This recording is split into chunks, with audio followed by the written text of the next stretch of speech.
No, it's like actually like it was pretty scary for a second because I was like Sammy, like, we have to get up because we could get trampled real quick.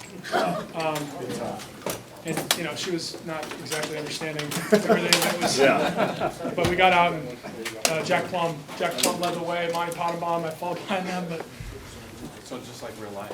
Oh yeah, yeah. No, it's kind of like a QB sneak. You know, except Pot's usually behind me, pushing me, but he was in the front and Plum right behind him. So we got out, but I don't think I've ever had my head slapped that many times. That was super fun though, super fun. We just got up and rolling. Can you tell us a little bit more about that melee at the end, just in terms of the celebration and the chaos and seeing all the students come down? Yeah. I mean, so my redshirt freshman year. You know, Minnesota at home. I think we rushed the field. Yeah, we rushed the field for that one. But since then, didn't have a chance last year, obviously. And so that's one of those things that you love to see. It's always super fun because you look back at the biggest games and you know our program's history. You know, the crowd's usually down there storming the field. So that was sweet. That was awesome. And you know what a way to celebrate that win. That was a lot of fun. Talk about the go-ahead drive, the go-ahead score. Was that something you were kind of keeping in the bag until? Yeah, something we had in our back pocket kind of the whole game. You know, that play is extremely important that we weren't getting blitzed. So they were blitzing us. You know, I don't know what the numbers will be, but I'd say probably 80% of the time. So I was kind of waiting for the right moment to call it.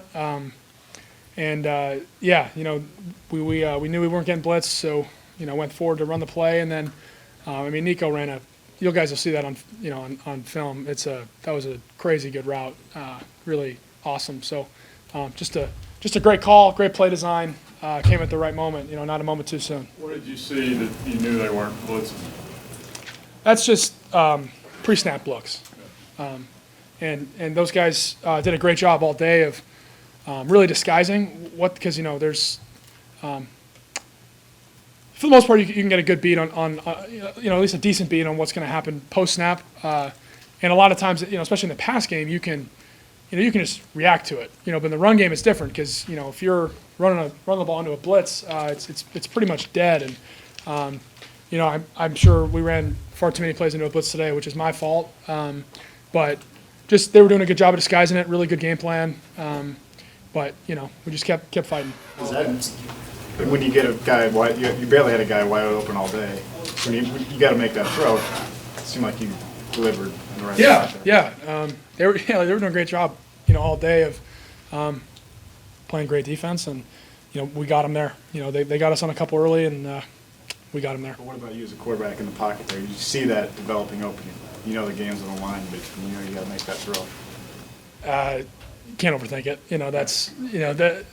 I can see where that might be, might think that, but really, if you see a dude wide open, you just got to throw the ball. Spencer, I had a chance to catch up with our former Wildcat alum, Jared Goff, this week, and he talked about following you and watching you. What is it like?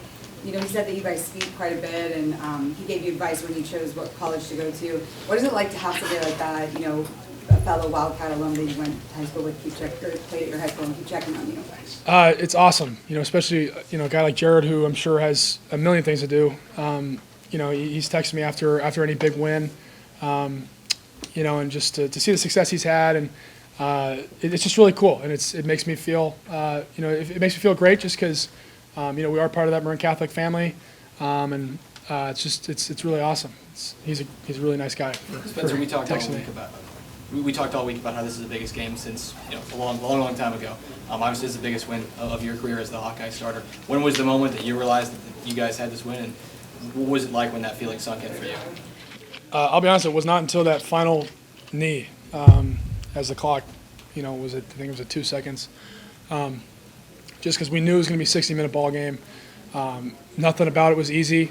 But so in a game like that, even though you can do all the math you want and think about, obviously our defense was playing great and Torrey was punting the ball great, but you can't relax until that clock really strikes zero in a game like that. What does this win do for you guys moving forward?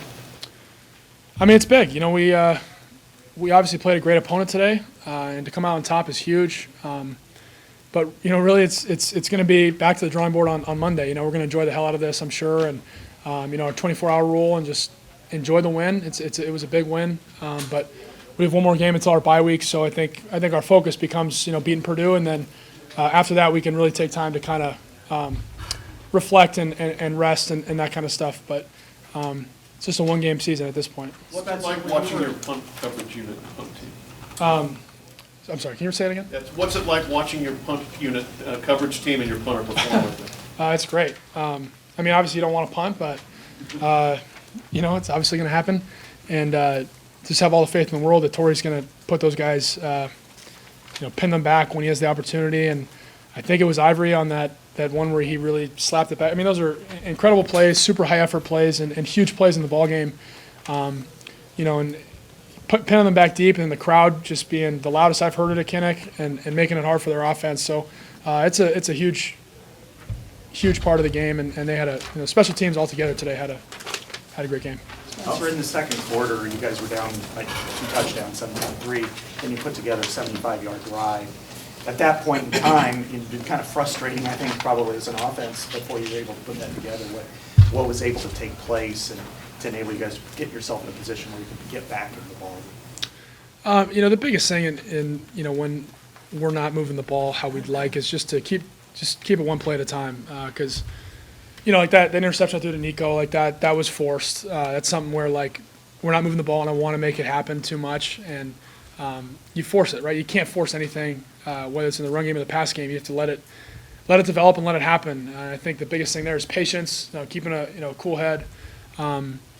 Blue head, as the All Black rugby team would say.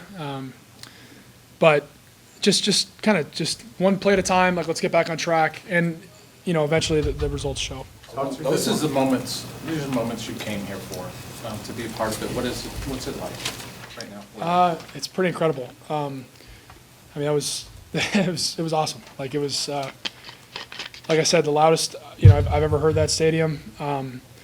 Just the atmosphere was awesome. It was really crazy from kickoff to the end, and then just I think the way we won too. Like, it was a team effort for sure.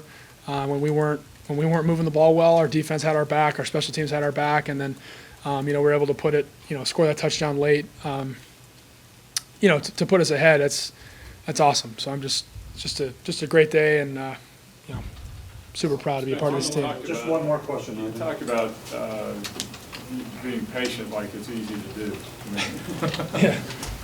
How hard is it when nothing is working? I think any great veteran quarterback is going to stay patient throughout the game. I don't know if you're going to be able to find a clip of Tom Brady, forcing something when he's frustrated. I did today on that one to Nico. But it's definitely difficult just because you want to make something happen, but when you try and force things, that's when turnovers can happen, bad negative plays, and can't do it. We got lucky today that we were still able to pull off the win, but a turnover, especially on I think it was a -20, it's not good. So comes with experience, but yeah, it's hard sometimes. Thanks, guys. Thanks, Professor.